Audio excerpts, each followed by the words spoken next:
Galera, tudo bem? João Carvalho aqui, no canal da Antidev. E hoje a gente vai abordar um assunto em que muito desenvolvedor ele está em contato no dia a dia, mas muitas vezes ele não faz nem ideia do que seja e está usando e não sabe. Hoje eu vou falar um pouco por baixo dos panos como é que funciona, que são os middlewares, dar um exemplinho no código só para a gente, né, ter uma noção, evoluir um pouco o conhecimento, né, para cada vez mais a gente conseguir se envolver juntos. Então, vamos lá.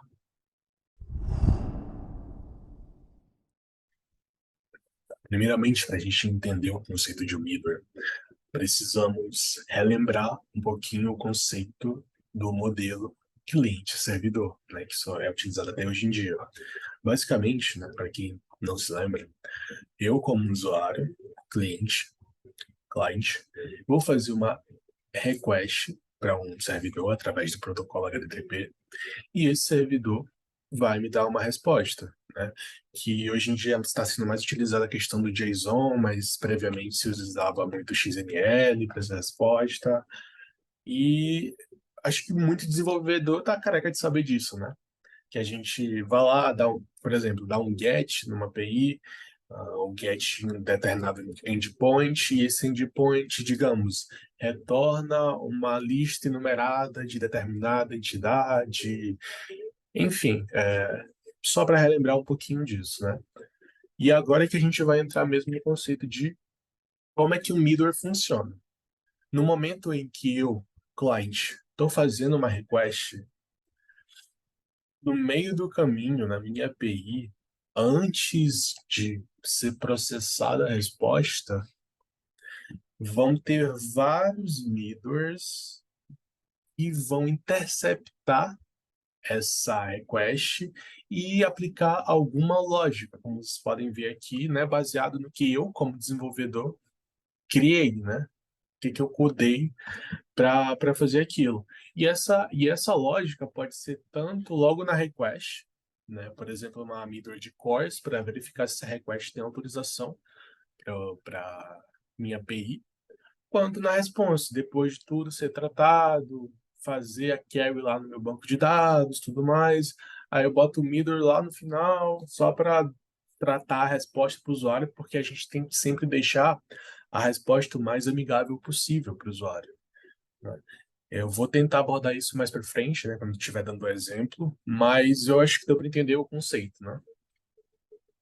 Vamos lá para o exemplo prático agora. Mas antes eu queria só mostrar aqui um exemplo que a Microsoft deu, né? Desculpa aí que a tela branca muita gente não gosta, né? Mas é uma imagem que eu peguei da Microsoft Learn. Inclusive, vou deixar os linkzinhos na descrição para vocês, caso queiram estudar um pouco sobre middleware. Tem uns artigos muito bons. Então, eu como cliente faço uma request e tem todos esses middlewares aqui por padrão. Isso aqui é um exemplo em .NET, tá?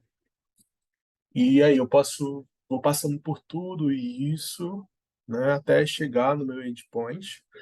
Aí o meu endpoint retorna e eu vou passando até que chegue no response. Acho que por aqui deu para entender mais ou menos, né, como é que funciona o middleware. E, como vocês podem ver, eu posso criar middlewares personalizados, assim como eu posso manipular os middlewares que já são fornecidos para mim de fábrica, né, entre aspas. Acho que o mais fácil de exemplificar isso é o de cores, que é a questão do cross-origin. Eu vou dar um exemplo agora para vocês, no código. Aqui, né? Só contextualizando, né? Isso aqui é uma API de dados meteorológicos que eu utilizo muito para questão de exemplos, para outras pessoas, para questão de estudo, né? É uma API que já está ficando bem robusta ao longo do tempo e tem uma solution que é dividida em vários projetos por responsabilidade, tem várias camadas, né? Eu não vou entrar em detalhe de todas, mas porque o nosso foco aqui é essa questão dos middlers, certo? Mas só um exemplo aqui, a questão do cores, né? Que a gente estava usando de exemplo, o app middlers. Ahn, Aqui, esse use cores, eu estou importando lá de cima, que seria o quê? Isso aqui é um middleware que ele verifica na hora se qual é a origem do que está me fazendo a request. E aqui eu coloquei, né, que eu tenho uma API, um front-end React e um front-end Angular, só para ficar testando às vezes, né? E eu autorizei, ó, add policy no CORS, se for esses dois endpoints, algum desses dois, eu quero que você permita que ele utilize tudo da minha API, allow all methods, allow any header. Deu para entender? É muito fácil, é uma forma de manipular um middleware, né, do CORS. E aqui eu estou dizendo, como já foi exemplificado, use CORS. Mas eu vou mostrar para vocês um middleware de como ele me auxilia bastante em, em tratamento de exceção. Eu vou até mostrar para vocês, ó, eu vou apagar ele aqui, que eu criei esse middleware personalizado. Inclusive, eu nem comentei ainda, sempre comitem código, lembrem disso. Mas aqui, deixa eu pegar o meu Swagger. E, basicamente, e vamos dar um exemplo aqui em um get by ID, certo? Deixa eu salvar aqui. Sem o meu middleware que eu criei, eu coloquei para minha camada de serviço estourar uma exceção, certo? Bom, até rodou a aplicação aqui com todos os meus endpoints, né? Eu vou dar um get by ID, né? Que é um que eu sei que eu já coloquei um tratamento certinho. Ó, olha como é que vai ser a resposta da minha API. Vai dar um 500. Não é bom a gente dar 500 de resposta, porque a gente tem sempre que pensar também em quem está consumindo nossa API. Por exemplo, eu sei por que deu 500, mas vai que um QA, né, que QA também a gente, né, tem até amigos que são, ou front-ender que vai construir o front para consumir nossa API, ele precisa entender o porquê está dando determinado erro, a gente vai sempre tornar mais amigável para ele, né? Então, vamos só ver lá no código como é que está funcionando isso, né? Eu estou aqui na minha controller, né, o find by ID, só para a gente não perder tempo. Eu botei tudo assíncrono, né? A gente vai chamar o serviço no find by ID, até aí tudo bem. Aqui eu vou para a interface dele, certo? Mas eu quero que o serviço em si mesmo. E aqui, ó, no Find by ID, eu chamo outra camada que seria a de repository, né? Se essa camada de repository que vai fazer uma query para o meu banco de dados e retornar algo nulo, né? Estou fazendo aqui. Se retornar algo nulo, eu quero que você lance uma exceção, certo? Se não for algo nulo, né? Se for a weather data que eu preciso, né? O dado meteorológico, eu quero que você retorne para mim esse weather data certinho para ser mostrado lá para o usuário. Beleza. O que que esse middleware que eu mostrei para vocês faz? Que ele tá, coloquei ele bem aqui. Esse middleware, ele basicamente, ó, esse request delegate é a questão do HTTP, né? Ele analisa a request do HTTP. Se der tudo certo, aqui, como eu estou mostrando para vocês, no Invoke, se der tudo certo, eu quero que ele continue a thread dele, tranquilão, pode avançar.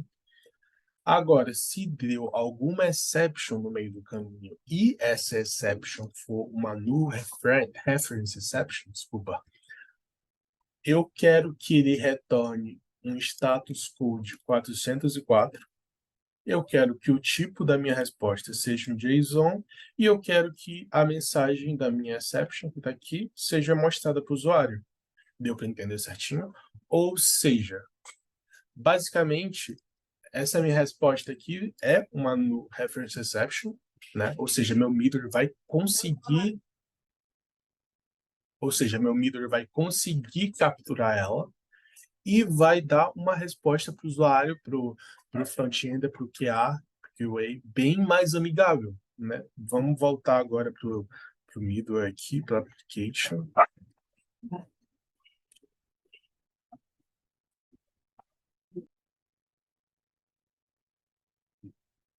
gente vai voltar.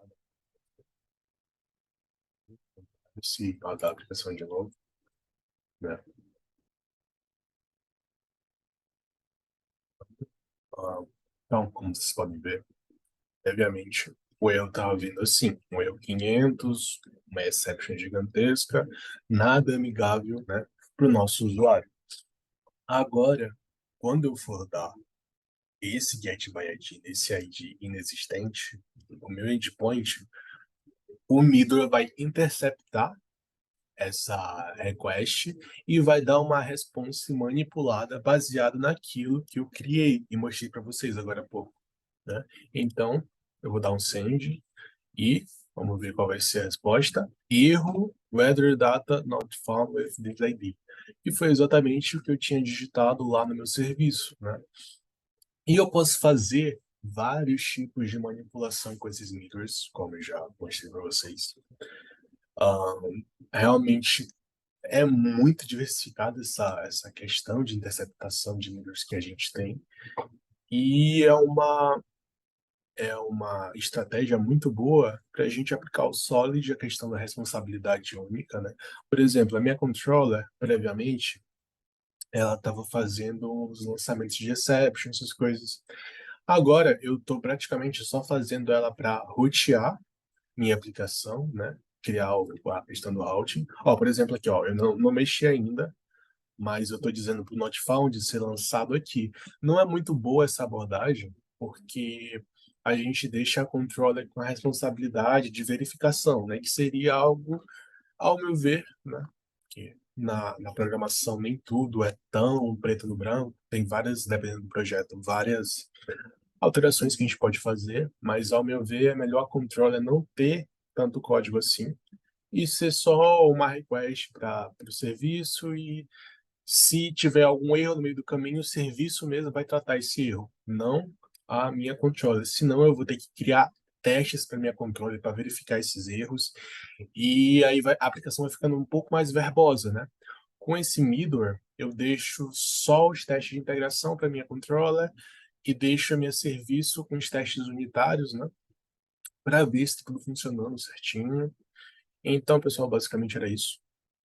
Só queria trazer esse conceito de middles para vocês, né? Recapitulando aqui. Se tiver alguma dúvida, é só mandar no chat, eu posso tentar auxiliar vocês.